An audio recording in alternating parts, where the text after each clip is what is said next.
Welcome to The Time Capsule, stories from an abandoned and forgotten America with John Plaschel, immortalizing fascinating memories through first-hand stories from those that once occupied America's beautifully abandoned and forgotten structures.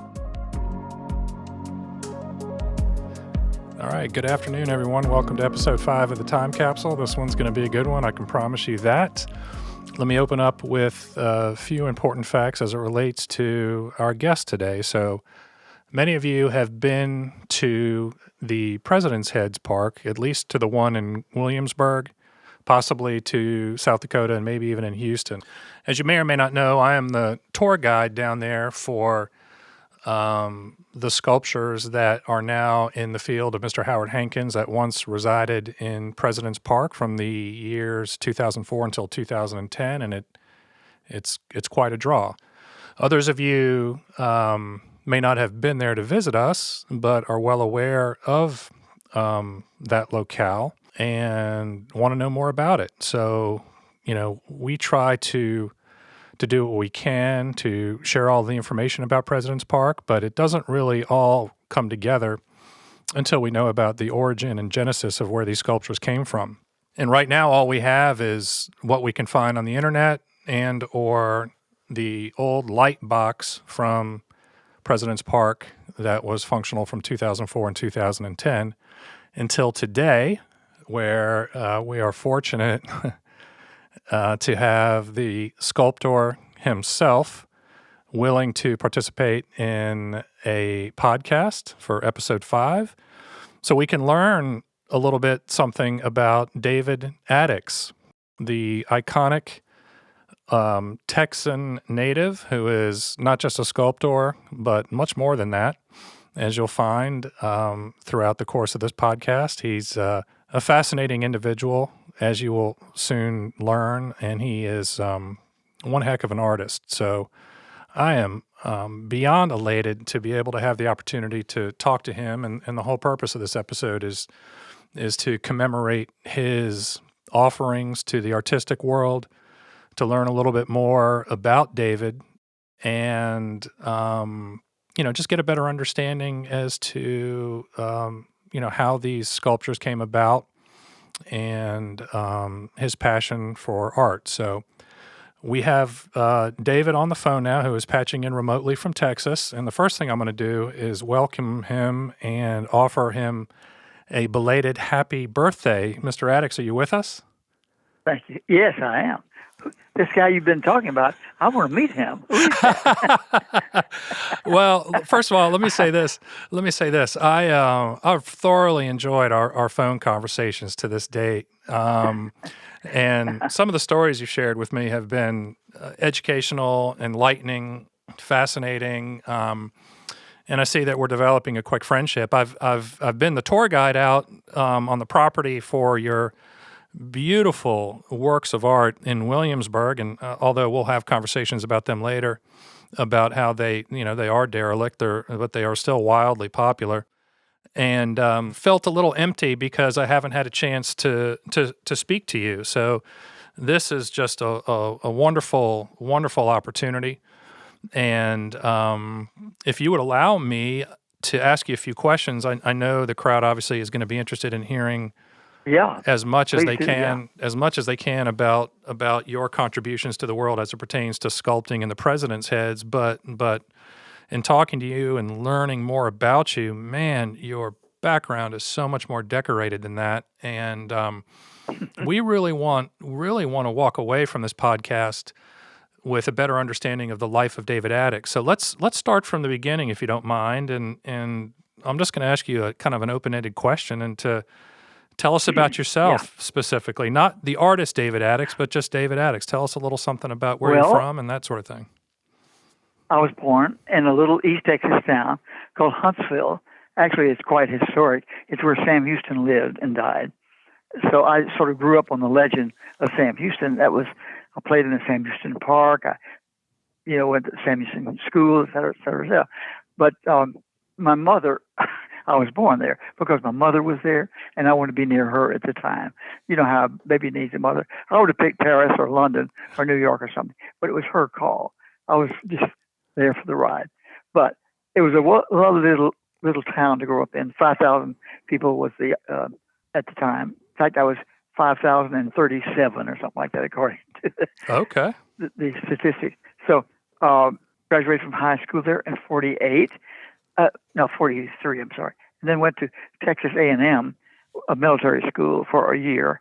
And then World War II was raging. So I joined the Army in halfway between VE Day and VJ Day. That was May 45. And managed to get in a special new branch of the Air Corps, which is called the ATC, or Air Transport Command. Basically what it was, the war was over, soldiers were being shipped back here, and material was being shipped to Europe. So it was basically, they would transport airplanes, big C-54 and C-49, with no passengers, really just a lot of cargo. But seeing Paris for the first time was a life-changing experience for me, because I always liked to draw. When I was a kid, I drew in the margins of my books and all that kind of stuff. And I even did some oil portraits of my father, and a self-portrait even one of Frank Sinatra, who was the big hero back then. Oh, yeah. Done from a photograph, an oil painting. But seeing Paris and just being in France and just hearing French and seeing what French women look like and the whole thing, just said, man, this is where you want to be. So I took my GI Bill, which is what that is, government pays education. I had 2 years on it, so I just went straight back to Paris and studied in the school of Fernand Leger, who is a big name there. There's Picasso, Matisse, Braque, Leger, Modigliani, Miro, in order, like that. But he didn't actually teach. He came in on Fridays at noon and sort of critiqued the art that was done there. But the school wasn't important nearly as the friends that I met in the school and all the art galleries and hanging out at the San Germain Play and having a beer there in the cafe, those restaurants there. They were full of art people and art everything, galleries all over the place. So that was really the making of my art. I'm a big Francophile. And since then, I've lived there many years. I've owned 3 different pieces of real estate. One of them, I own the studio where Modigliani lived and died in the North area. David, allow me to interrupt for a second. That's a lot of information. Sure. I want to kind of unpack this and ask you a few questions about it. So just to be thorough, and let me open up with this, because I heard a story about you that I wanted you to accept or deny. Or confirm. Correct. You ready? Sure. It's, first of all, thank you for your service to our country. It's my understanding you originally wanted to join the Air Force, but there was a weight minimum. And were you too light? Story. So, and someone told me, your friend told you that you needed to eat 10 pounds of bananas in order to qualify for the weight minimum. Is that true? Yeah. No, the story is how 10 pounds of bananas saved my life. All right, it's this. The last training that any of the services were doing was a Navy V5 program, because the war was over and all the pilots had been trained, so they didn't need any humans. But that was the last chance. My older brother, by the way, was a Marine pilot, and the other was a Navy pilot. So I was the third in line. It was sort of a given that I was going to be a pilot, but I was just too young to really make the big time. So to qualify for this program, you had to weigh. You had to be 5'6", which I was, and weigh 115 pounds, which I didn't. I weighed 105 pounds. I was the littlest Aggie you've ever seen. But so I rode my bike over to the North Gate at A&M and picked up 10 pounds of bananas, and some of them were on the green side. So being a good Boy Scout, be prepared. I ate the bananas the night before getting on the train to go to Houston. Bad mistake. My roommate poured me into the infirmary, and the doctor over there said the only thing more indigestible than bananas is rhinoceros meat or something like that. Anyhow, bottom line is, I didn't make the train the next day, and if I had, I might have gone in the Navy and then sent to the Pacific and gotten shot down over Guadalcanal or something like that. Oh, so that didn't happen. wow. Instead, I ended up in Paris. So that's how 10 pounds of banana saved my life. Well, the other thing you mentioned is when you graduated high school in the 40s, true or false, you 43. ended up converting your high school into your former high school into an art studio. Is that? Art studio. Oh, yeah. Well, the building remained the school for many, many years. But as Huntsville grew, and this one was just not serviceable. It wasn't big enough for their uses. So they were going to bulldoze it, tear it down. And they got an offer of $75,000 to tear it down. And somebody said, all we're going to have is a vacant lot. Why don't we just sell the school? When I heard that, this is about 15 years ago, I raced up to Huntsville, never exceeding 65 miles an hour, of course, and bought it on the spot for a very low price and didn't know what to do with it. But I had plenty of stuff to store paintings. So I put them in the gym and I stored them on the floor. And then I said, let's put one on the wall. So then they say, they're all on the wall. And then I built other panels to handle more of them. So anyhow, I had a collection of about 400 paintings after the first year. And then I started making it open on special occasions. It was not open every day, of course. And a friend of mine who lived in Huntsville managed it. And so anyhow, after a few years, the traffic there was very nil. It's a small town. And so I decided to go ahead and sell it because the university, Sam Houston State University, wanted to buy it to build a museum of natural history, which they did. And it's there now as that. It's a beautiful place now. So I just basically saved my old high school and used it for a museum of my own work or a collection of my own work. Interesting. For 5 years. And then you had mentioned your alma mater was Texas A&M. Didn't you also maybe spend some time at Sam Houston State? Did you go to 2 different colleges, or was that just your teaching? I just I only went to 1 year at Texas A&M. Then after the war and got back home, I finished at Sam Houston. It was called State Teachers College. Now it's Sam Houston State University. And I majored in math and physics. So I have a Bachelor of Science in Math Physics. Why? I don't know. Except I had so many hours already that my older brother, who knew more about college hours and how to get a degree, said the closest degree you can get is math physics. So I said, okay, let's just get a degree. Because I wanted to get my degree and go to France and have a degree behind me. So but I never really had a great interest in math and physics. But luckily, I have a feeling for physics because when I build a huge statue, like the one that's 76 feet tall, I want to be sure it doesn't fall over. So first of all, being a double major in math and physics is unbelievable, impressive in itself. And so your undergrad was not art. That was something that. I never studied art in college at all. Isn't that something? So do you think that your undergrad studies of math and physics parlayed in any form or fashion to your appreciation for sculpting, or do you consider those two just completely mutually exclusive of each other? Not really. Okay. It's a completely different deal. I just did it because it was the quickest way to get a degree. If it had been French or history or anything, I would have picked it. I just wanted a degree, and get that behind me. So everybody's supposed to have a college degree, and but in France, of course, you don't get degrees in schools, and it's a whole different ballgame. So also, if I'm hearing you correctly, and forgive me for butchering his name because I know he is a renowned artist, but Fernand Leger, is that correct? Fernand Leger, that's right. Fernand Leger. Fernand Leger. Leger. So correct. So really, what I'd like to do is dissect your appreciation for France to begin with, and it sounds like you wanted to go back to France because didn't you spend some time there when you were in the Air Corps? Or I did. That's what introduced me to France in the first place. When I got off that plane in Paris and saw those good-looking French women serving coffee, and went into the first French I learned to say was "Café de la Paix, s'il vous plaît," because this story's going to get. It's interesting though. In those days, it was a 3-day flight to go from Massachusetts to Paris, And so on the second night, before getting into Paris, I would go to the PX, which is the store that service soldiers can get, where everything is very cheap.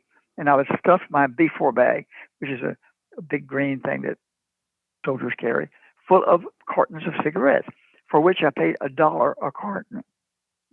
Cigarettes were 10 cents a pack at a PX. So then when I got to Paris, I don't know where I learned how to get rid of them, but somebody taught me.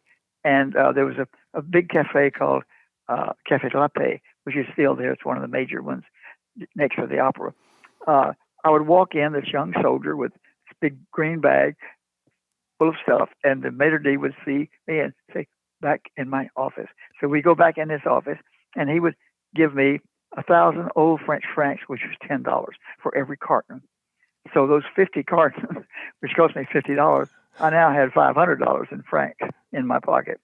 So how am I going to spend that money? But I couldn't spend $500 in one weekend, So somebody said, buy Chanel No. 5. I didn't know what that was, perfume, and take that back to New York and sell it back there, which I did, and made a few more bucks that way. And the war was over, and everybody flying had these little black market routines on their own. A friend of mine was stationed in London, and he was sorry that the British didn't have Christmas trees, so he flew his plane over to Newfoundland or Labrador, one of those nearby, and just packed the plane full of 8-foot Christmas trees, and then would take those back to London and sell them, and so they had Christmas trees. And another friend in London, it took something like 2 or 3 weeks to get your dry cleaning back in London in those days.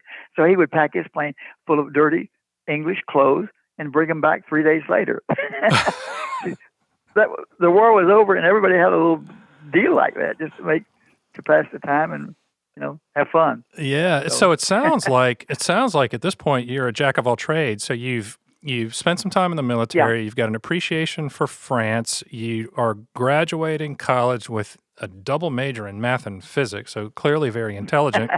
And it sounds like you've got an entrepreneurial business mind where you're hustling to make a buck. So at this point, oh, that is quite true. Yeah. At this point, I think we're clear on where you are and what your life has been up to a certain point. You have an appreciation for all things Paris, the architecture, the ladies, the restaurants, art, everything, right? You've got an affinity for France, and you Absolutely. have money left over from your GI Bill, and you wanted to explore your artistic expression while also enjoying everything that France has to offer. So you find your way back there to study under this renowned artist named Leger, who it's my understanding once sold a painting for just under $40 million. This man was not inconsequential. Oh, he wasn't, but I have to say, he did not teach. He had what's called an atelier, a work school for students to come. And he set up still life, like a couple of ladders with a nude on one of them and a piece of machinery over here. So he would set up the still life. And he would come in only on Fridays about noon and critique the work that had been done during the week. So he did not teach at all. He just lent his name to this atelier or workshop and critique. He made money from it because the GI Bill allowed. Oh, I was the second American there.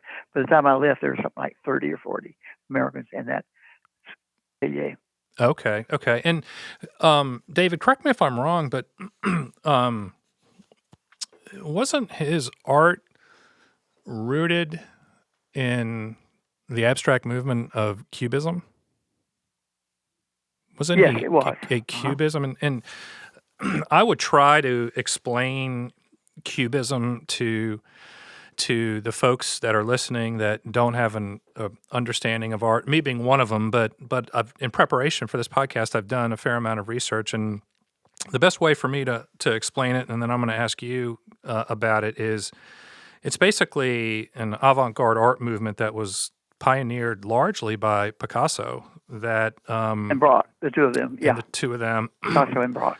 That renders three-dimensional objects with flatness, geometric reduction, and a multiplicity of perspectives. And without seeing a picture of that, I'll see if I can't pull an image up here to show the folks on the podcast of what an example is. But that was what cubism is what you initially gravitated toward under Leger, and then also still incorporate into your art today. Is that correct?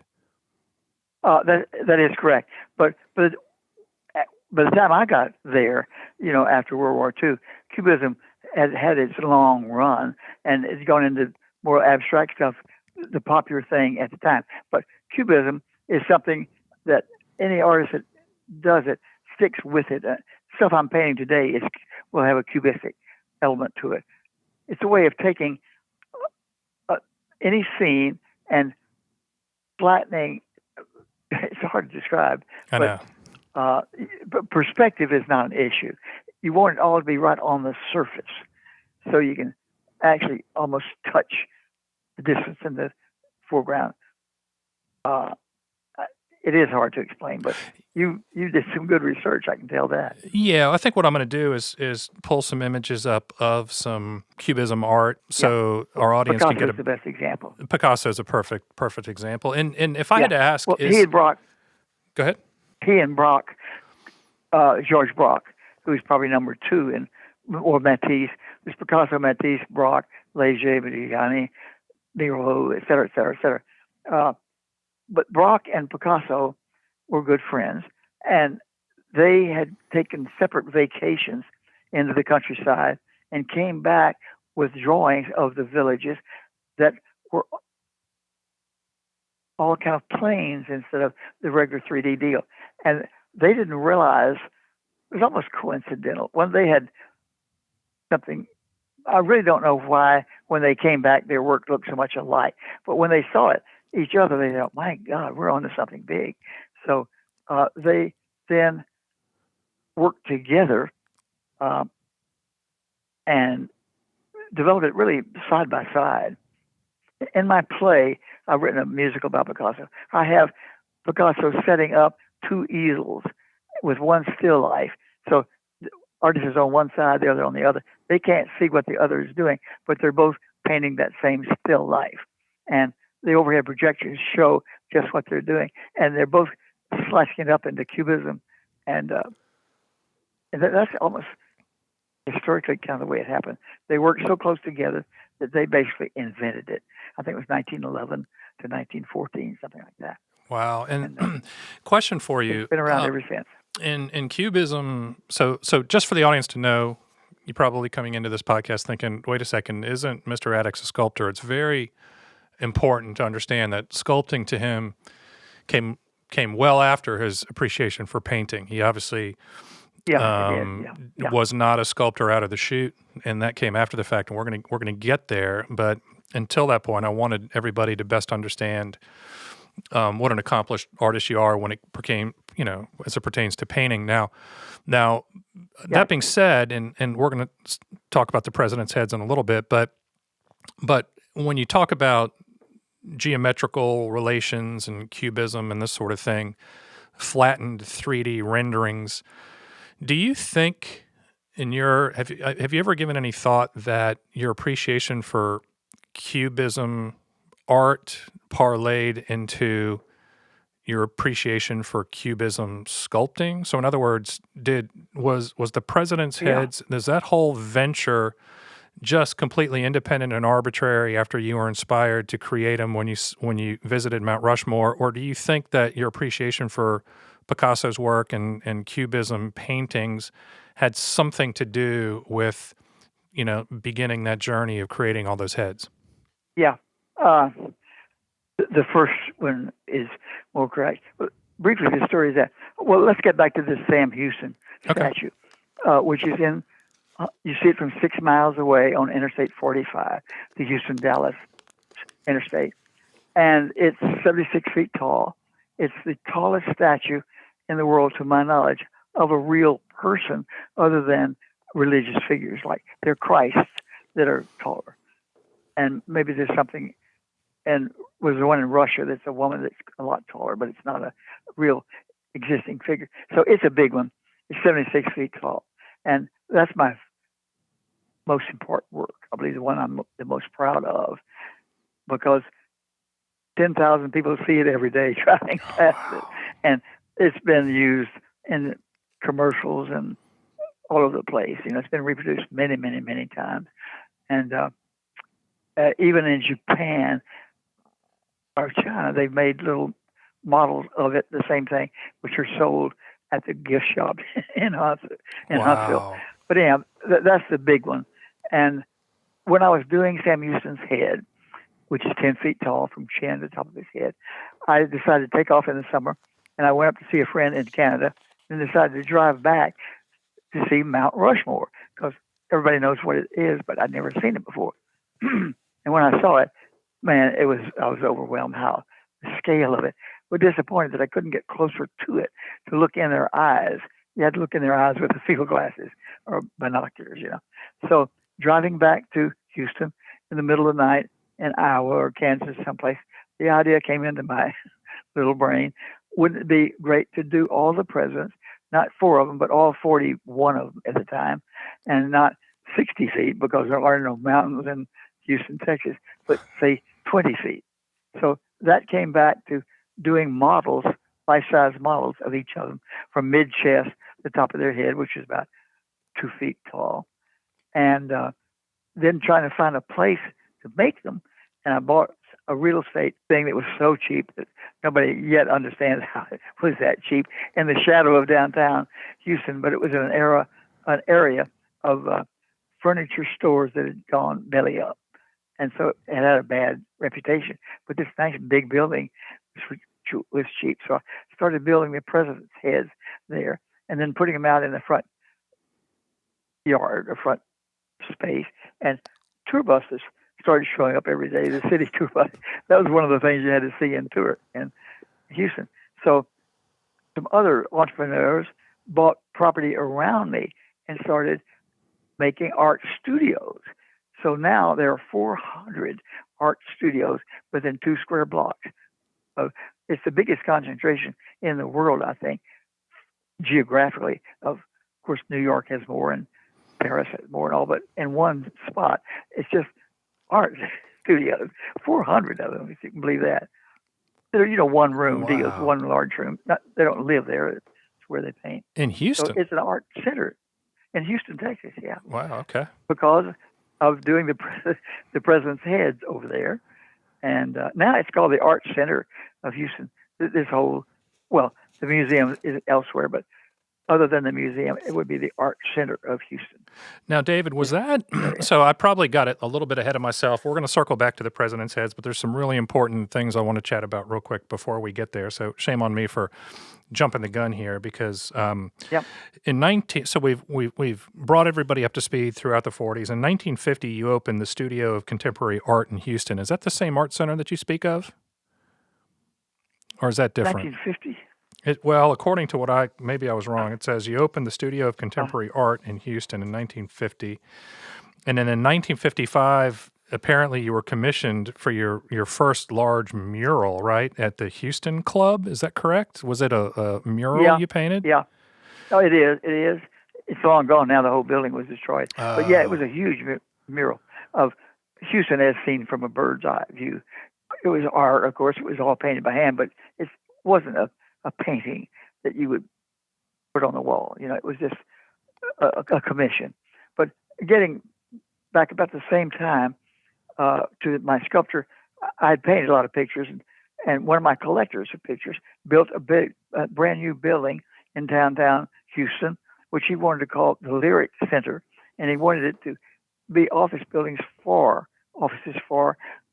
all of the arts in Houston, namely the opera, the concert hall called Jones Hall, and other things in downtown. So it was called the Lyric Center, and he wanted me to do something, a piece of sculpture in front of it.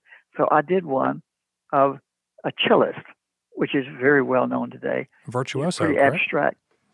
It's virtuoso. And so the response to that was so positive that I decided, hell, I want to do more of these because everybody likes them. So that led to a giant stone trumpet, or cornet actually, that's in Galveston, Texas, on the Strand, right in the center of everything. Then another one of a French telephone, which is on top of a building in Houston here. And so that led to the big sculptures, that commission to do Virtuoso. And so let me back up for 1 second real quick, please. So this Virtuoso is an amazing. I'm going to pull a picture up for the crowd so they can see what this looks like. This sculpture that David created, this cellist, is 35 feet tall. And David, can you confirm that was your first major sculpting project? Big was one. the Virtuoso it big was. one? Yeah. Okay, and then the cornet, the stone trumpet. First of all, back up. The Lyric Center, is that still in Houston today? Is this? Absolutely. It's one of the big major downtown buildings. Okay. Yeah. So Virtuoso is still there in front of the Lyric Center, and then. And then the cornet. The cornet. Let's let the crowd know that before it was moved to Galveston, it's my understanding that was on display in the World Fair in Louisiana, possibly New Orleans, although I'm not certain, in 1984, correct? Yeah, it was built for that, actually. And it was in that fair, yes, in a very wonderful location, in one of the buildings that had a train that went right in front of it, so people could look down on it. And then when the fair was over, I had to remove it, so I went over and we ruined the bell of it and trying to move it. But then I got it back to Houston and fixed the bell, and then we put it in Galveston, which is where it has remained ever since. Okay. And then, so that is fascinating. And then, so that's 14 feet tall and 25 feet wide. I'm going to show a picture of that here so people can appreciate the size and the scope and the detail of that. There's another interesting story. The more I learn about you, the more I'm jealous of everything you've accomplished and your outlook on life. But let me ask you this. So you were in San Francisco in the 60s during the hippie movement, and you went to see a band. Someone said it was Jefferson Airplane, another one said it was someone else, but you basically were at a psychedelic club and became enamored with these projections on the wall that you wanted to duplicate in a club yourself in Houston. Yeah. Can you tell us about that? Yeah. Okay. I had a girlfriend in San Francisco, and she said, come out for New Year's Eve. So I was there, and I said, where are we going tonight? She says, we're going to Fillmore Auditorium. I said, what? To an auditorium to hear a speech on New Year's Eve? And she says, trust me. I had no idea what Fillmore Auditorium was, but that was the beginning of the whole psychedelic movement, 1967. And playing, there were 3 different bands. I heard Jefferson Airplane was one of them. I don't know if that's true. Jefferson Airplane was there. Okay. It was. No, they were there. And the woman singer who's so great, who's from Texas, actually. Oh, for Jefferson Airplane? No, sings on her own. Oh, okay. I don't know. Yeah, I'm not sure.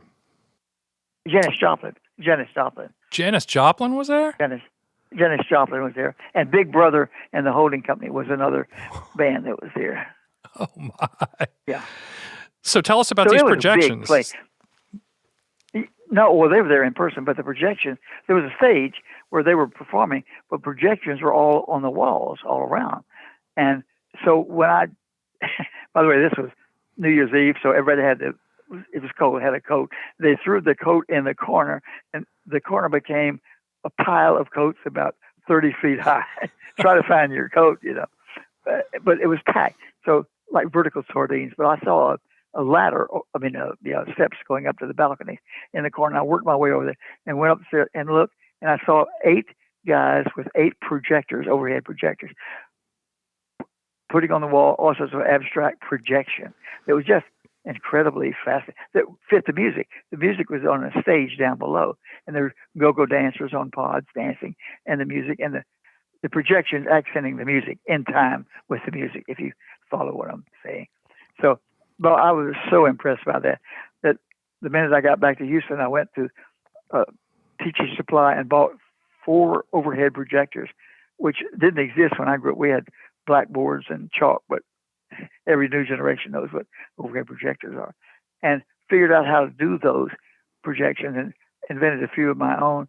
And about the same time, 3 friends had bought the oldest building in Houston that had been derelict for 10 years. It was called the Sunset Coffee Building. It was where coffee was first introduced to Houston. And so I went down and walked up the back stairs to that third floor and saw the view of downtown Houston. And the little voice inside me said, "You got to do it. You got to do it." So I leased that top floor from those guys, and they built a big outside stairway for me, which is very fancy. And I put a big sign over that, which is fancy, calling it Love Street Light Circus. So I named it Love Street Light Circus and Feel Good Machine. That's awesome. And a poster of it was done, which became famous, and it was used everywhere. So it was one summer of fun, and then I sold it to the guys that ran it for me, and they continued running it for a few more years. But I was in that nightclub business for just 1 year. So and we didn't sell booze, just Coke, and so it was really for teenagers. If you were 18, 19, 20, you had to be there, you know. So for those folks that are listening that are of my generation or older, you can appreciate this, and David, maybe you can confirm or deny this, but one of the frequent guests there was Billy Gibbons, and Billy Gibbons went on, it's my understanding, the genesis of ZZ Top started there, correct? Yeah. The two guys that started the ZZ Top met there. One was from Fort Worth, and Billy Gibbons is from Houston. And there was a third guy named Frank Beard that was with Billy Gibbons. So they met there, became friends, and decided to do their own band. And they named it ZZ Top and did their first gigs there, and then went on to fame from there. And they're still going strong. This is 56 or 7 years ago. Understand one of them recently strong. passed. I don't know if it was Frank or Dusty. I don't think it was Billy, but interesting. Man, this is... So these guys are 85, I guess, now, because I'm 95. I was 40. No, they're 20 years younger than me. Yeah, they're in their 70s. 75, yeah. So how did you celebrate? I know your birthday was a few days ago. How did you celebrate? Decided to not, because the year before we celebrated, and I was so tired after all that I said, no, I can't do this anymore. So just a couple of good, close friends. But all kind of people brought me gifts and brought food and phone calls and cards and all. So I don't know how everybody knew it was my birthday, but I got calls from people that I haven't seen in years and so forth. So it was, but we stayed home and decided not to. Now, for my 100th birthday, put it on your calendar, January 19, 2027. I'm going to do it again. I'm going to have a big one then, and maybe that'll be my last one. Wow. I'm kidding. Well, you look great and you sound great. I know age is just a number, right? Age is just a number. Yeah, but it's too much. It's a big number.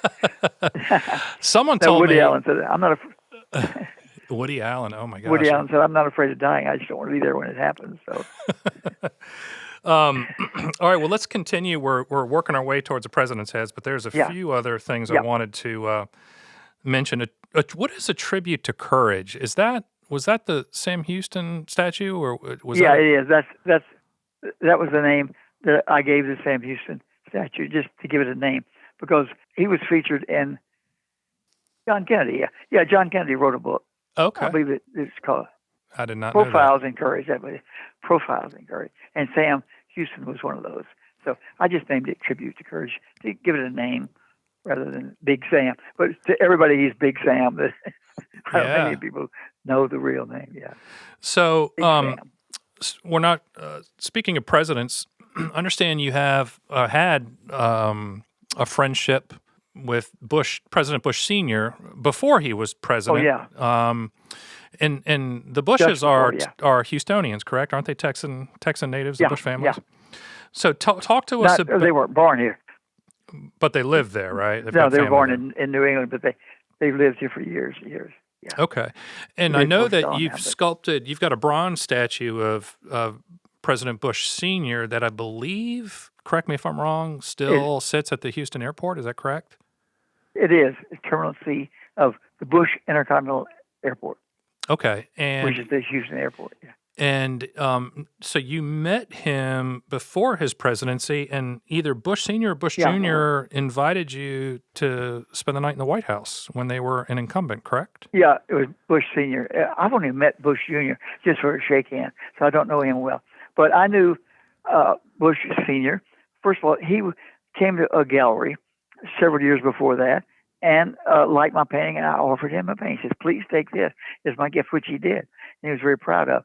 And then when he was president and Barbara wrote a book, or Barbara's dog, Millie, wrote a book. I don't know if you know about that book. No. I did a bronze of Millie, of the dog, for Barbara. But they invited me to come to the White House because when I wanted to do him, I needed good photographs. And I said, I'd really like to take them myself. So he says, come on. So I slept in the Lincoln bedroom and had a marvelous time at the White House for a couple of days. And but I see them a lot since then, and we've gotten together a lot of different places. We were good friends. Now, I know Bush Sr. has passed. Has Barbara passed as well? I know she was. Oh yeah, she went first, just a few months before he died. Okay, Yeah. okay, and I believe they lived well into their 90s, correct? If I'm not mistaken. Yeah, I think so. Yeah. Okay. Yeah. They live right here in Houston. So that's interesting. And then, so what we're gathering here is basically these multiple pieces of David Adickes' art are really integral to the Texas art landscape. He also has sculptures of the Beatles and Charlie Chaplin. Yeah. Correct? Yeah. How did the Beatles thing come 34 about? foot tall. First of all, I like the Beatles. All right. On Virtuoso, there are 6 foot figures at its base, which you don't see in photographs normally unless they're close ups. And it was a quartet of a classical musician. And I always liked those 4 figures standing there together, even though they were only 6 feet tall, life size.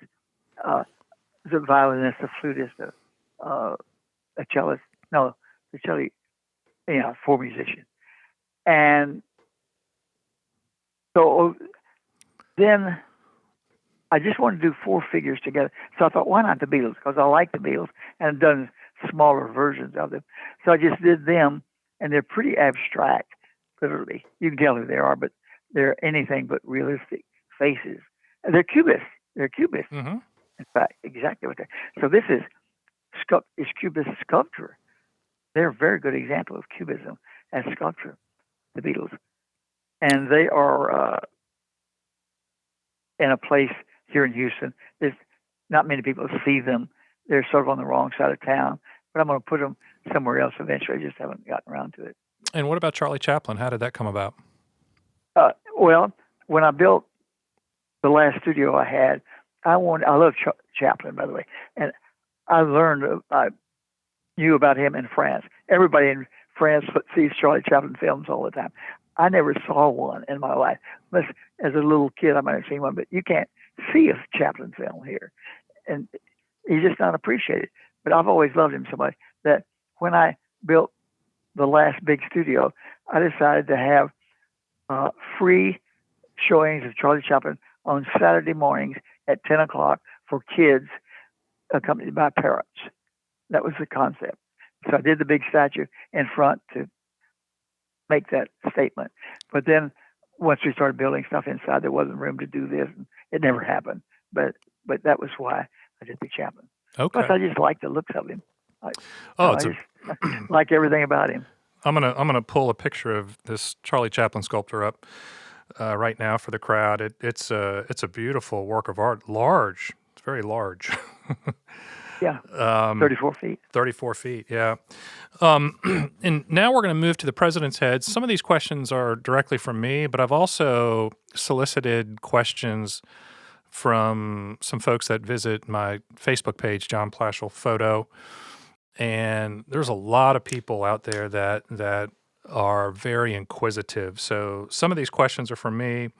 Some of them are from others. But let me start by asking you, it's evident that Picasso was an influence on you, correct? Oh, big time. Big Yeah, time. absolutely. And Yeah. Leger obviously is someone that you highly respect. Are there any other artists that you were inspired by besides those two? A few of them, yeah. Brock, of course, is one of them. But Modigliani, I particularly like. And I ended up buying the studio in Paris where he lived the last couple of years and where he died. So I own that studio in Montparnasse in Paris. But I just like his work.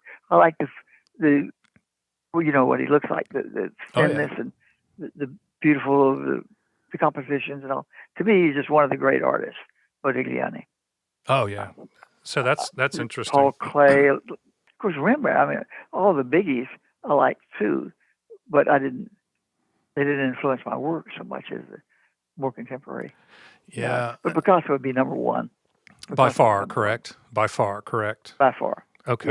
Yeah. I've even written a musical comedy about him. I told you that, didn't I? Yeah, you did. You told me about that. And the other thing you told me about, which I thought was interesting, and you can either completely tell the audience about it or leave some of it out, but I knew we were going to have an interesting conversation. And again, my jealousy for everything that you've experienced in life was accentuated when you told me the story about, well, let me think what was involved. James Michener, Portuguese women, ceramic eggs, and Salvador Dali. That was a great story. And for Portuguese women? Wouldn't you say something about some Portuguese hot teenagers or Portuguese hitchhikers? Oh, yeah. No, they weren't Portuguese. No. Jim Michener and some friends from New York rented a place in Portugal near the center for a 1 month long party in August of that year. James Michener, correct? The James Michener. Well, yeah, he was a very good friend.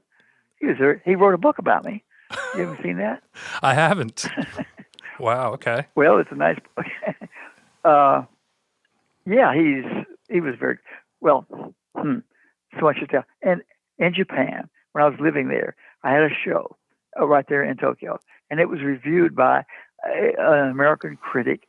There's an English speaking called the Japan Times that everybody reads there in English. And this guy was from Chicago, an art critic, and I knew him. And and then I read in the paper or heard, I guess, on the American radio station, this sort of thing for soldiers there, that Michener was flying to France and had the plane went down and he lost his manuscript to a book he was writing about the great houses in Japan. And this friend of mine wrote the introduction. Anyhow, I called him. I said, I see that James Michener is coming to town, and you know him. I would like to meet him. He said, easy, no problem. Come tomorrow for lunch at Shimbum Alley. Shimbum means newspapers, and they're all close to one another in Tokyo. And there's an alley between them, which is a big restaurant where all the journalists go there. It's packed every day at noon. So I was there at noon the next day, and he introduced me to Jim. So Jim had his wife with him, who was a Japanese first generation born in Chicago. He called her Cookie. They called each other Cookie. So anyhow, we became very close friends. And I had a car, and I drove them all over Japan because Jim was doing research on Japanese artists that had done the great wood blocks for which they're famous. And he did a big book on them. So anyhow, we were in the car a lot. And so my Japanese girlfriend, and Mari, Jim's wife, were in the back seat, and Jim and I were in the front seat. And we just talked, and went everywhere and did everything. So we were really very close. Interesting. And then I saw him much later, and I was with him when he died, actually, the day before, actually. He died in Austin. I got him to come to Texas, and the university gave him a house, and he taught there. I mean, he oversaw stuff. So, yeah, we were very close. And very was he close. with you was he with you when you met Salvador Dali? No, Jim was not. Oh, yeah. Okay, when I was driving from France to Portugal, there were two girls hitchhiking that were from Denmark, I think it was, or Denmark. And they were hitchhiking. And so it was a Sunday morning, and I said, I would like to have lunch, do a picnic on the beach where Salvador Dali lives, because I knew where he lived. I'd seen the house before. Would you like to join me? So we drove down there, And Dali was sitting on the front porch, lonely, because Gala had gone out of town or something. And I said, Monsieur Dali, may we picnic on the beach here? He says, no, go to my private beach. It's 50 meters down. Look for 2 eggs and a piano. Did you say eggs and a piano? 2 eggs and a piano. And you'll know it's my own little alcove. It wasn't a beach. It was a little alcove, about twice as big as a dining room. It wasn't big at all. And so we walked along this path, which is strewn with chicken feathers on the path. I thought, that's odd. So we get down there, and I hear these 2 6-foot-tall plaster eggs, the top of them a crackle thing, and a little door in the bottom of each one. So you could go inside the eggs to change your bathing suit.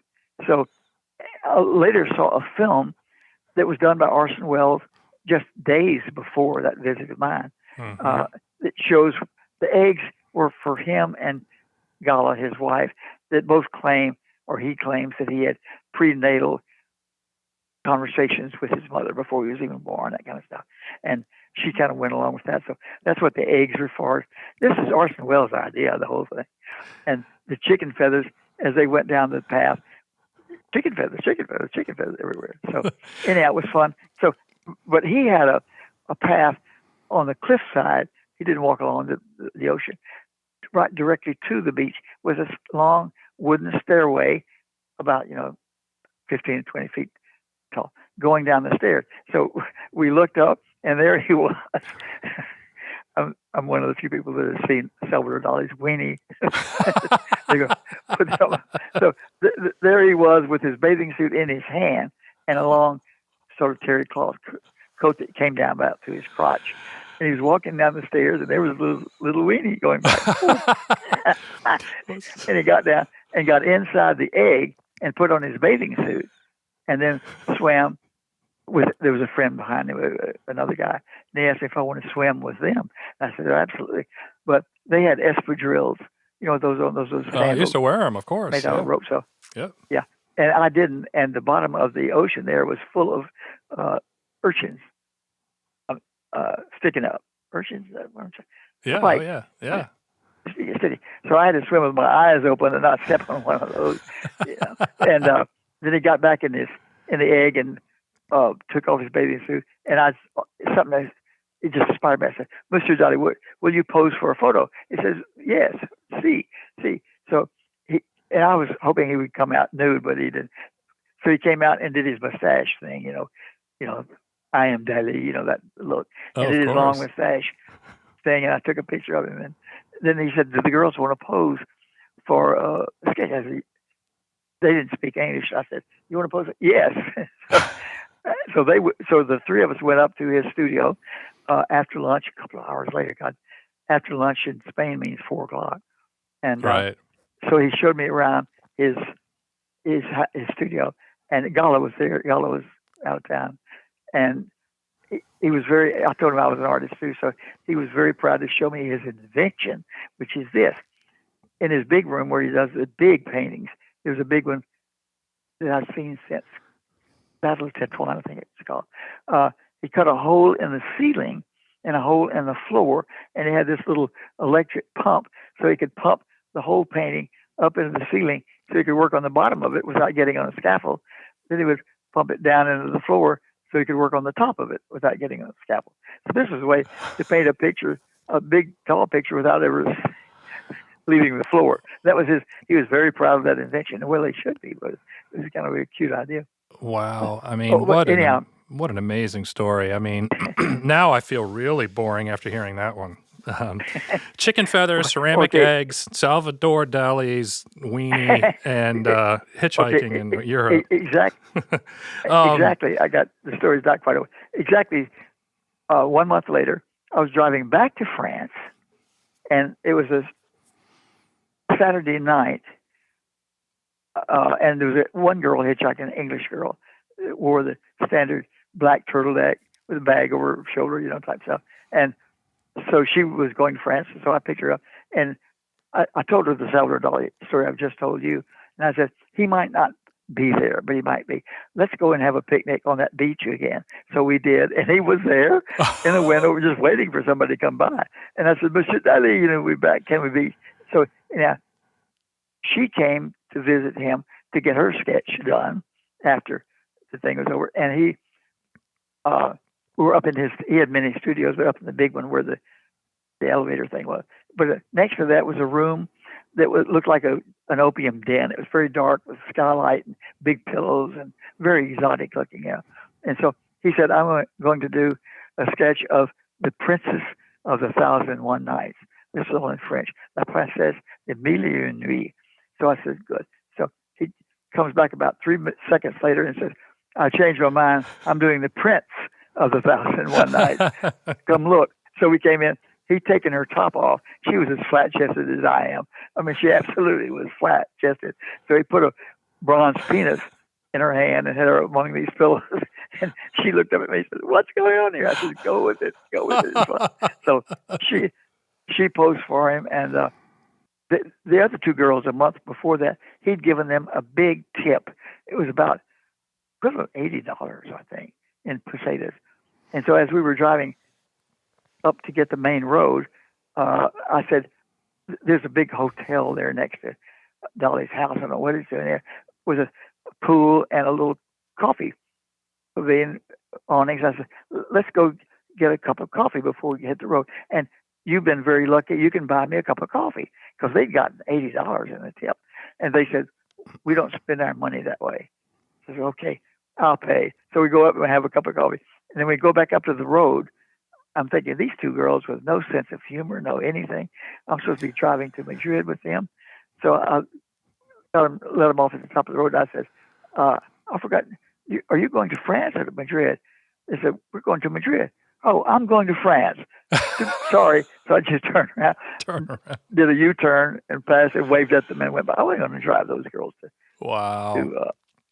that had no sense of, no fun. Yeah, no, and I get it. Well, that's an amazing story. Thank you for sharing it with us. I want to and I want to transition now into the president's heads, because come away from Dalí's weenie. You want to leave Dalí's weenie behind? Oh no, I love it. This is an adult. This is great. I'm sure the crowd will love it.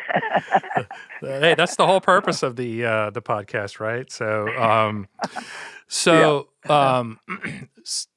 You're into sculpting already. This is an error on my behalf, because in the tours that I deliver of the President's Heads in Williamsburg, I inform everybody that your original inspiration to become a sculptor was actually Mount Rushmore, and that could not be farther from the truth. You were sculpting well before that, but your inspiration to venture on this journey of creating these President's Heads was initiated from your visit at Mount Rushmore, correct? Exactly. Okay. Yeah. And now, so let me ask you a question. Do you have? We're gonna pull up a picture here. This is a panoramic image for those of you that haven't been or may not have seen the what's left of Mr. Adickes' art in Williamsburg, Virginia. Now, admittedly, there are 3 different sets of these, and we're gonna save the discussion about the set that he has in Houston and the set that it still is in South Dakota. We're gonna save that for later in the podcast. So this is the current situation in Williamsburg is the park in which Mr. Adickes partnered with entrepreneur by the name of Haley Newman, may he rest in peace, for President's Park, that was functional and operational from 2004 until 2010. Closed in 2010, sat abandoned for about 2 years. Then a rental car company came in, purchased the property, and a local industrial recycler by the name of Howard Hankins came in and was commissioned to move these heads or get rid of them, which, as difficult as it is to see them in their derelict state, many people, me included, thank Mr. Hankins for saving them, despite the fact that maybe he didn't move them in the most ideal way, which we're gonna talk about in a few minutes. But Oh, he, you can say that again. Yeah. yeah, well, Yeah. we're going to talk about that. But he did save them, and I think probably does have some plans for them, and they obviously were beautiful, still are beautiful pieces of work, gorgeous sculptors that David himself created over the course of several years that are now becoming ironically iconic because of their dereliction. And I know, Yeah. I know that may be difficult for you to comprehend, but I want to assure you that this set of heads are adored by millions in the most unique of ways. And I just want to be clear of that. Despite the fact that they're falling apart and not great shape, there's a certain allure to them that many people still come to visit, to get a glimpse of your art. And I'm going to pull up a picture here for the group of a panoramic that I took at sunset to show you what this field looks like. And there's 42 of them, despite the fact that 43 presidents are represented, and that's because one of them served unsuccessive terms. So despite the fact that 43 presidents are full scale, there's actually a miniature artist proof of Obama in Williamsburg. He didn't go full scale in Williamsburg, although he did elsewhere. George Washington all the way up to Bush Jr. are represented here in this field, and this is what they look like. 39 of them are clustered together, and 3 of them, Washington, Jackson, and Lincoln, are sitting separate. And this is what it looks like. But they were perfectly pristine for 6 years when they sat in the park. Unfortunately, the park went bankrupt, and we're going to really get a better understanding of how that park came to be. So the first thing I want to ask you is, were you approached by Mr. Newman about this, or how did the collaboration in Williamsburg occur, if you don't mind me asking? First of all, I wanted to put it in Washington, D.C., but it was so complicated I couldn't find any kind of real estate that I could possibly afford. So I thought the next best thing would be Williamsburg, which is a tourist center, not too far. So I went down there and met Haley, who managed a hotel. I've forgotten exactly how I met him, but I think there was a for sale sign. Yeah, there was on the property next door. And I guess the reference went to him. So he said, yes, it is for sale. I think his wife owned it. But so then I bought it from her and started the park, and he decided to basically manage it because I was not there all the time. So he sort of took over the management of it, and I sold it. I just wanted to sell it. So I sold it to 2 guys from North Carolina who financed it through the bank. And of course, they didn't pay and they got foreclosed on. And the bank wanted just the building and the land, didn't want the heads. And that's when they called the guy that you know. But back on that story about how they were so badly transported, do you want to hear the details on that? Yeah, tell us about that. Yeah, well, we can go ahead and talk about that. Well, all right. Well, when I took them from Houston up there wasn't a scratch on any of them because we knew how to transport them. In the top of each head is a little disc that's about 4 or 5 inches in diameter. It comes off easily, and one goes inside the statue. There's a little door below the shoulder on each statue, and connects a nylon strap around the interior steel structure inside, and then lifts it with a forklift onto a flatbed truck and carries it, and offloads it the same way with the same nylon strap. That way, they're all put up and wasn't a scratch on any of them. Whereas this guy didn't know about that, or didn't. If anybody had told me they were going to be moved, I would have been glad to supervise it or tell them how to do it. But they were moved. I had no knowledge that any of this was happening until it was all happened. But what he did was bash a hole in the back of their heads, like the poor Lincoln, and picked them up from the back with a forklift and move them. And of course, and them being already broke and injured that way, just the movement of the truck and everything made other cracks appear in them. And then he offloaded them, and some of them were worse than the others, but some of them were really devastated. Yeah. So speaking to, well, thank you for sharing that, because had Howard known that that was the case, I'm sure he would have treated them with the utmost care in moving them. But I do want to commend him. I mean, he was hired to throw them in a stone crusher, and Howard is a presidential fanatic and a huge history buff.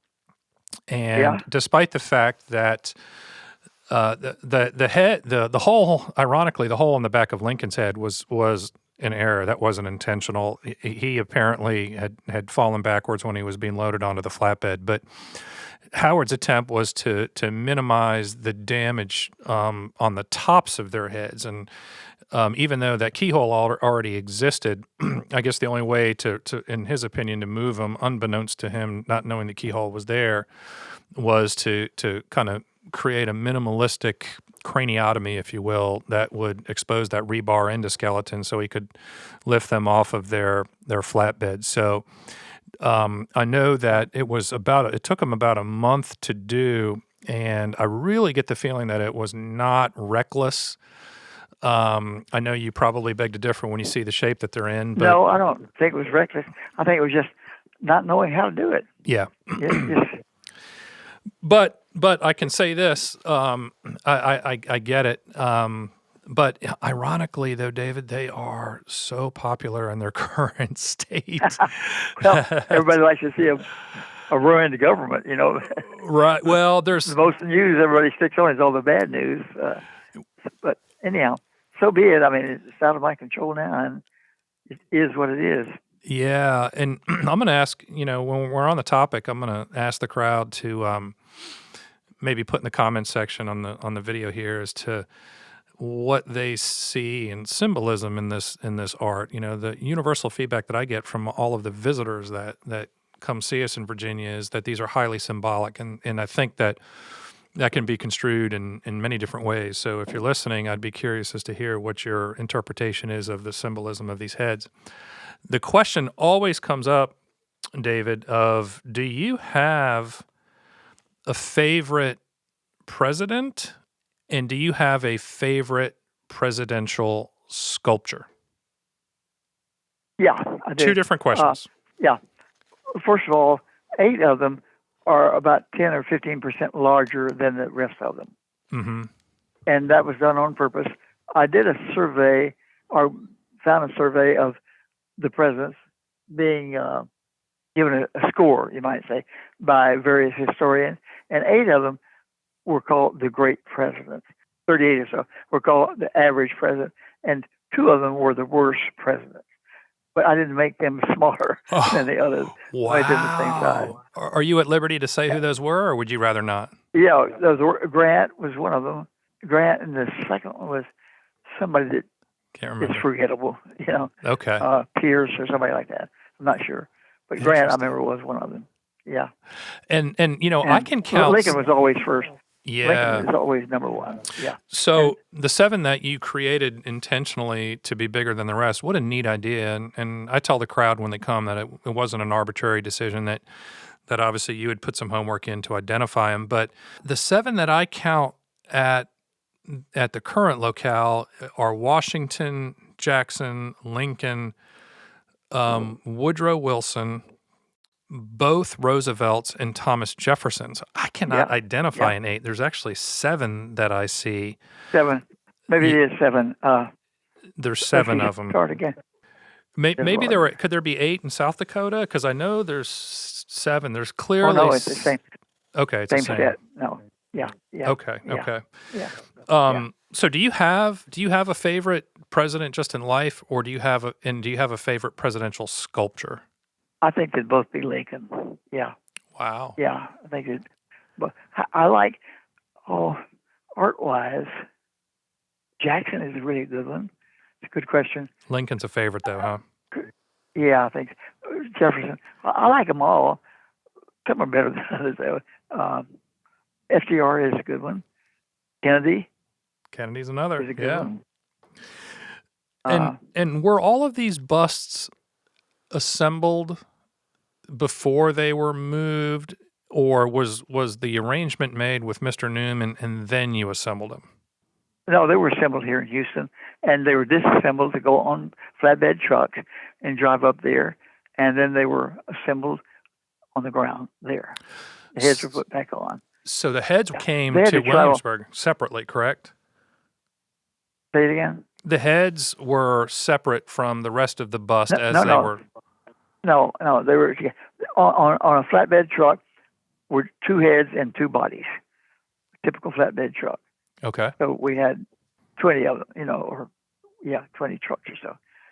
We figured out what kind of lowrider truck would take care of them and how the heads would have to come off. If the heads had stayed on, they wouldn't have cleared many bridges in America. A lot of them have a 17-foot clearance thing, and so we had to be careful about that. Interesting. I never thought about that, and that makes a lot of sense. The other question... They wouldn't have gone on the bridges, yeah. The other question that comes up, and again, I can see where this sounds similar to my previous question, but is a little bit different. Is there a particular sculpture that you are most proud of? Not necessarily a president that you like the most, but is there any of the 43 that you were most proud of creating? Were you proud of them all? No, I'm proud of them all. There wasn't much difference, really. Okay. Lincoln is such a great face, by the way, and such a great guy that I kind of favor him, but you've already asked that question. Some of them I had to really do a lot of history to see what they even look like. Well, I have a quick quiz for you. Sure. Name two presidents who both preceded and succeeded each other. That both... Say the question again? Name two presidents who both preceded and succeeded each other. Oh, this is going to be great. Came before and came after the other one. Is it Grover Cleveland? Yeah, Grover. He was 23rd and 25th. Okay. Now, 24th came before 25th, but after 23rd, and so forth. So it's an interesting riddle. Who was 23rd? I might have been wrong on that. I thought he was 22nd and 24th, but we could be wrong on that. But we bring that up as a presidential trivia contest where we ask how come. So 43 presidents are represented in Williamsburg, although there's only 42 sculptures, and why? That's because of Grover Cleveland. Yeah. It wasn't like you started with one, completed it, began another. Correct me if I'm wrong, but all of them were under development at the same time in your studio, correct? That's true. You spend a little time here and then a little time there, so you just kind of created them all simultaneously. Is that correct? Yeah. First, I made the models, a life-size model, out of clay and plaster, and had them all ready first. And then I compared the sizes of heads and the styles of the bodies. They were all very, very similar. And neckties, the variety of neckties, that sort of came last. But I tried to be as accurate as possible on the style of their clothing. And I got that from early paintings and early photographs and that kind of thing. So they're pretty accurate. And I had a big room here in Houston and first did all of the bodies and then did all the heads on the bodies, make them fit, and then put the neckties on. All the heads were cast in rubber molds, and that's a lot of rubber molds, a lot of big ones. I spent thousands of dollars on silicone rubber tubes. I used so much of those tubes that when I was squeezing them out, I had a kind of like a garbage can 20 feet behind me, and I would throw the thing over my shoulder, see if I could hit the bucket like basketball backwards, and it would follow that. It was a fun thing. That's how much rubber we use to make those molds. Oh, I bet. And videos have been done. Like a friend did a complete video of the making of Obama from A to Z, and with that detail was omitted. I mean, it's just a whole story. And while they were being made, there were a lot of other documentary people that filmed this, that, and the other, but his is the best. So did you, now I know you had mentioned that you created them all kind of at once, but there are 3 sets. We're going to talk about Houston and South Dakota in a minute. But so would you create, was the Williamsburg set the first set that you created, and when those shipped off to Williamsburg, did you start brand new again for South Dakota? Did South Dakota come after Williamsburg? It did. I think that's exactly right. Yeah. Okay. Okay. But see, we kept the rubber molds. We had big, huge rubber molds all over the place. So to cast the next head was a hell of a lot easier than casting the first one, because it was already half done by having the rubber molds there. Oh. Cast the concrete in there. Interesting. So your South Dakota set took less time to create because the rubber mold was already made for Williamsburg. So the Williamsburg set was your first set that you created, correct? Yes. Okay. And then how did the South Dakota park come about? How did you choose that location, and who managed it? Well, I wanted to have something near Mount Rushmore, and I went to South Dakota, and the property near Mount Rushmore was pretty expensive. And a friend of mine owned a lot of property up at Lead, is the name of that little town in South Dakota where they are. They're outside of Lead. And anyhow, he made me a good deal on the land itself. And so I purchased that from him. And he had another kind of, we had a ski resort, a minor ski resort. So that's what he did. Mine was just down the road from that. So it was a beautiful property, 52 acres, gorgeous. It was reasonable in price. So then when the park failed economically, and there are a couple of interesting reasons why it did, I sold the whole thing to family that occupy it as a place to live, But it's 52 acres with 43 president's heads stashed all over the place. Beautiful trails. That was the prettiest one. The one in Williamsburg was nice, but it was compact. But that one in Dakota was really a gorgeous trip to walk through them all. And just a different experience, right? And I'm going to take this moment to reiterate something very important. The property in Williamsburg and the property in South Dakota are both private and not public. I'm not sure if this is the same family that owns them in South Dakota today. Perhaps you sold them to a different family or not, but I recently did speak to the current owners of the property that have the heads in the former President's Park of South Dakota.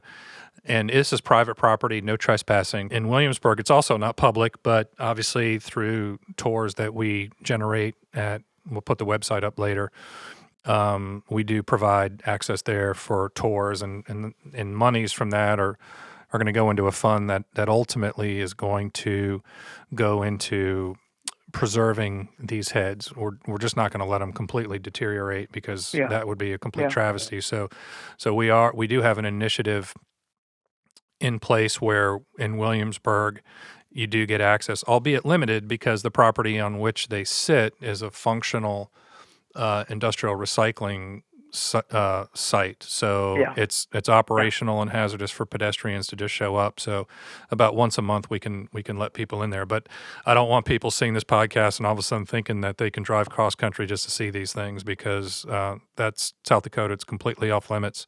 And in Williamsburg, you have to come on a tour. So just South Dakota is private property. Yep. Anyway, and the family that bought it lived there. And I have no idea if they're allowing anybody to see the heads, nor do I know what condition they're in. I have a feeling they're starting to deteriorate themselves. They have to be maintained. But I have not. I was so glad to get rid of everything in South Dakota that I don't even want to think about it or ask the question how they are now. So well, I'll tell you why they're in better shape than the ones in Williamsburg, because unless it's changed recently, I believe they're still sitting on their massive pedestals, and they're not absorbing a lot of moisture from the ground like the ones in Williamsburg are. The ones in Williamsburg were removed from their bases and basically are absorbing a fair amount of moisture from the ground, which is something that are in the process of trying to find a solution, like a culvert or some kind of drainage where we can eliminate that. But the family that owns it now, I know that either before they bought it, the property, or while they owned it, it's an incomplete set of presidents there. There are other people in the Dakotas that actually own some of your sculptures that bought them individually, and you see them scattered throughout the Dakotas in random RV parks. Oh, you do? I didn't know that. Yeah. Well, now yeah. there were 4 or 5 of them that were not part of the 43. They were same guys, but I bought a little piece of property on the way between 2 larger cities and the park itself, and put up a thing with 4 presidents. I think there were 4 of them there, and a big sign that said something. And those 4 were just taken by. I sold the property, so I had to get rid of them and left them on a guy's farm. It's near the other one. I can't remember who he was now, but I think they're there, and so he owns them now. He wanted to okay, or something out, and I don't know what condition they're in or any details about them at all. But, okay, there were more than the 43. There were like 48 or 9, something like that. You know what, David? I'm learning something here. This is new news to me, because I could only surmise that, and I was a little confused because when I spoke to the owner of the South Dakota property, he did say that Teddy was sold. So there might have been an individual buyer of Teddy Roosevelt, but I'd seen pictures of others. So I could only surmise that those came from that stash of 43. But from what I'm hearing from you, the set in South Dakota might actually be more complete than I thought, because the ones that we see scattered throughout were above and beyond the originals that existed. Yeah. Okay, that makes sense. Possible. Yeah. Okay. Yeah. So here is another question we have for you.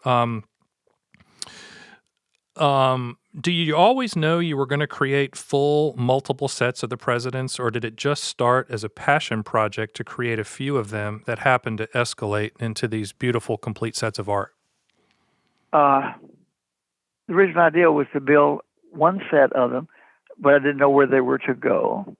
And then by the time they were built, I started thinking of other places they could go. And so I pictured, 4 or 5 sets of them. One of them in Florida, obviously, where all the tourists are. And I never got around. But that last set that's now in my front yard still was the last set. It was the 3rd complete set.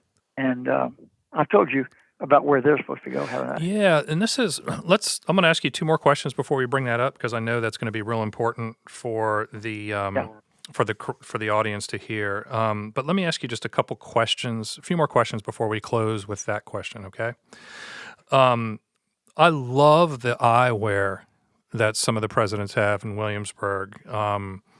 Truman obviously has these true glasses, and then both Roosevelts have what appear to be, Pince-nez. Pardon me? Pinzene. It means pinch the nose, whatever the word for that is. Those little ones that go right on top of your nose. Yep. I don't even know the word in English. So that's what those are, correct? Yes. Okay. And then you found, so you duplicated, so your blueprint for all the presidents wasn't just some random Getty image that you found online. I think you had said in a prior comment that you duplicated these faces of these presidents from former renderings of paintings or pictures that you had just arbitrarily found, correct? Before starting any of them, I found all the pictures of the presidents I could find. I had several books, history of the presidents and all that. And I did the life-size clay, styrofoam and clay models of them, which are about 2 feet tall. Mm-hmm. 1.5 tall, something like that, 2 feet, I guess. And I made all those first. all 43 of them, I guess at the time, 42, and then enlarge those to the big ones. Yeah, that makes sense as Does how that you make did sense? it. The question was, how did you arrive? Like when I look at James Buchanan, he's the only president of all the ones that is kind of looking down, and Kennedy is another one that happens to be kind of moving his head off to the side. So the question always comes up in the Yeah. tours is, how did David arrive upon these renditions? What did he use as a blueprint to create the sculpture? And it sounds like you had just kind of done some research and accumulated images that you had found from multiple sources, correct? Yeah, that's it. Yeah. Okay. Here's another question. Does your, and you don't need to elaborate too much because I know political affiliations is a hot topic nowadays, but regardless of your political affiliation, did that interfere with your creation of any of this art at all, or were you able to kind of put your political affiliation aside? Not really. I just wanted to do the best likeness of each guy that was the president, and that's all. I'm not a political person, really. Their histories, political histories, didn't interest me that much. Some did, of course, but like Pierce, I have no idea what he stood for or anything about him, or just name one. Right. But, I'm a sculptor that I wanted to do the best rendering of 43 men that existed that I could do. That's pretty much it. And I'm sure you are aware at how internationally popular these sculptures have become. Did you have any idea when you were making them as to their ultimate popularity? I didn't even know that they are that popular, as you just stated. Are they known abroad? Oh, my goodness. I can't tell you. Oh, yeah. We've got visitors that come from all over the world to see these things. Absolutely. They are iconic. Well, I've never seen anything in print that I know of from a foreign land where they mention them, so I don't know. That's news to me. I'm glad to hear it. Oh, yeah. Yeah. And so that's interesting. And then, the other question is, a lot of people want to know if you're done sculpting, and there's obviously no. Yeah. The answer is no, and we know that now. And I think the most telling part of this interview, as we begin to conclude, is what is next for David Adickes. And it's easy for me to say that at 95 you are content painting. And carrying on with your former way of artistic expression, but I quickly learned after talking to you that you aren't done with sculpting. So talk to us about what's going on now. The one sculpture that I would really like to do, I think I could do it. I think I still have enough energy to do it, and that would be a big one of Lincoln. I mean, a 75-foot, kind of like the Sam Houston in Huntsville, and where to put him. I talked to people around his hometown, there where he's buried and whatnot, and they would all say, "Yeah, we'd love to have it, but there's enough Lincoln there. I would like to put it somewhere else." But there's no other site that one identifies uniquely with Lincoln except D.C. itself, and they have the Lincoln Memorial, which is the most beautiful piece of sculpture in the world ever done. Yes, that one. There's nothing. There's no Michelangelo or anybody, in my opinion, that compares in beauty and excellence of that memorial statue of Lincoln in D.C. So, but I would like to do a standing one, typical of the Sam Houston in Huntsville. And that'd be a lot of work at 95 years old. But I would love to do it, but I just don't know where it would go. I don't know who would want it or where. A lot of people would want it, I guess. But well, maybe someone's listening to this podcast that might be interested. So, David, the sculptures that exist in Houston right now, I'm assuming they're in your studio or in and around the studio in pretty good shape. Yeah, they are. What are the plans for those, or are there any plans for those? There are a couple of potential plans, nothing concrete. nothing really decided. Bottom line, I'm not sure. I really don't know. Time will tell in a year or two, but if the one that's under consideration now doesn't happen, then they'd be up for grabs, really, at that point. So I see. So if I'm hearing you correctly, bottom line is I do not know. If I'm hearing you correctly, or I'm assuming that perhaps there has been some interest by some random parties in partnering with you, whether or not that's going to materialize I don't know yet. has yet to be seen. And if that happens, you will be obligated to either create or oversee the creation of the presidents that don't exist, i.e. Trump and or Biden, correct? Yeah, well, I will do Biden myself. Okay. But I'll oversee the doing of Trump. Okay, interesting. Okay. Well, this as we end this podcast, is there anything you would like to say to the group? I'm astounded at your humility in that you're not aware of how wildly popular your sculptures are, even in their decrepit state. But trust me when I tell you that they are. Is there anything that you would like to share with the public relative to anything we've spoken about at all, or are you pretty much content with just? Nothing pops into my mind saying you got to tell them this. No, nothing at all. Mainly, at 95, I'm moving slower. I don't walk well. I'm losing muscles in my legs. That's the worst problem. Otherwise, my health is perfect. I didn't even get close to getting COVID or anything. I haven't even caught a cold yet. So my health is really very good. And my dentist said that you have the healthiest bunch of teeth that we've ever seen. I've had one tooth pulled in my life. And so I'm in really good shape for my age. So I guess I got a few more years to go. But, I could get hit tomorrow by a car. So I just have to, I like Woody Allen, who said, I'm not afraid of dying. I just don't want to be there when it happens.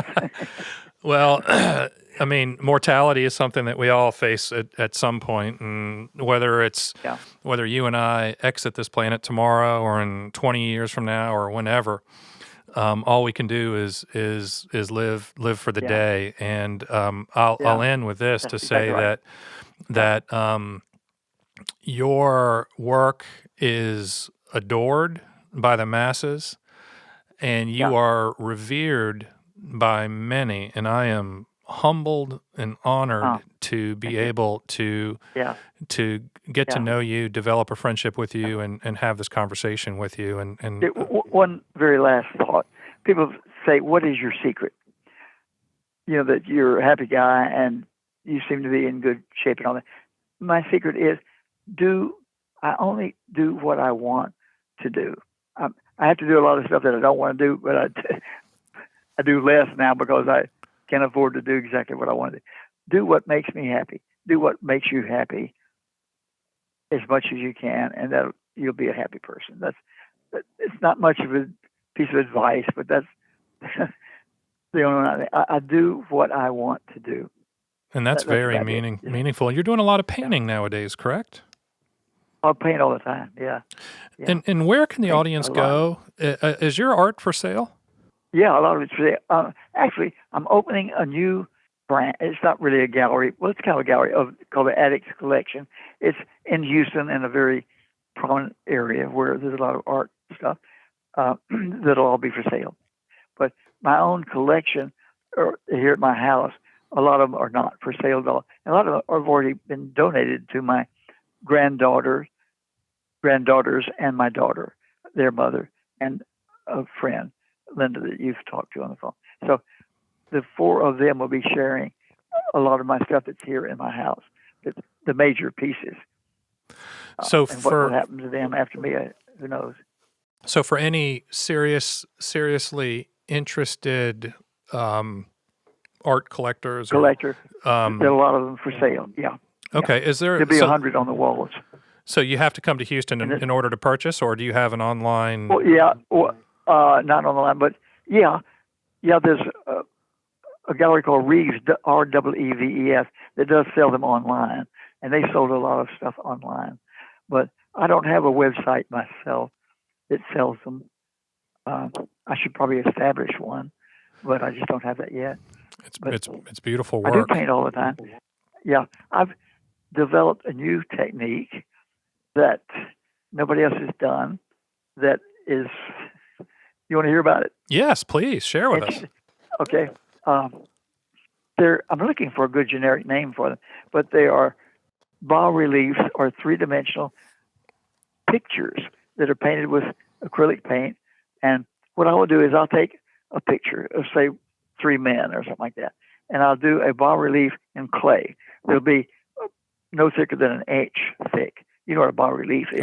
Absolutely. Yeah. Okay. Then make a rubber mold of that. Then in that rubber mold, you pour plaster of Paris, which is something called hydrostone, which is a very hard plaster of Paris. And then when that dries, you paint that with acrylic paint, and they can all be different. Like one of them can have a red background, the other can have a blue and a green. So you can do as many varieties of the same structure that you want. So there are multiple paintings in effect. Giclée is another way of reproducing paintings, but they're all flat, and they just reproduce the surface very, very well. The best, and like lithographs in the old days, now they're called giclées, but mine are three-dimensional. Interesting. So that was a question that came up from the audience: is how is David creatively expressing himself or artistically expressing himself nowadays? And it's this new method, new thing that you just invented, created. Yeah. You just need to find a name for it. Well, I'm looking for a good generic term, like 3D acrylics. Doesn't tell you much, and painted bas reliefs, and I don't like any of those words. I'm looking for a tricky name, like one that is memorable, that is not just right. Yeah.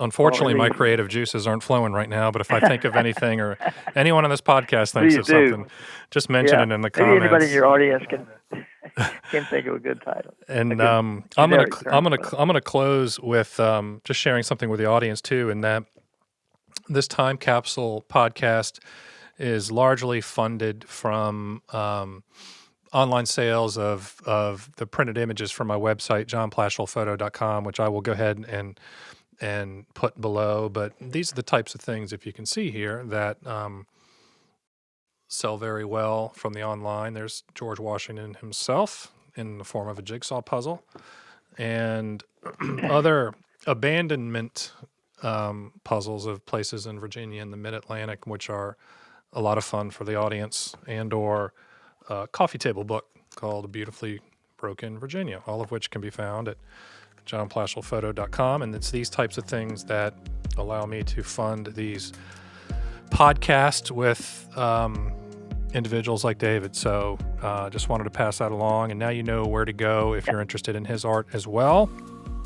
And any closing comments, David, before we shut this down? You've been very generous with your time. No, it was fun. It was fun being here and talking. Really enjoyed it. And let's stay in touch offline too. I really appreciate the communication. So, love to do that, yeah. All right. Okay. Take good care. That's it. Okay. Ciao. Bye now.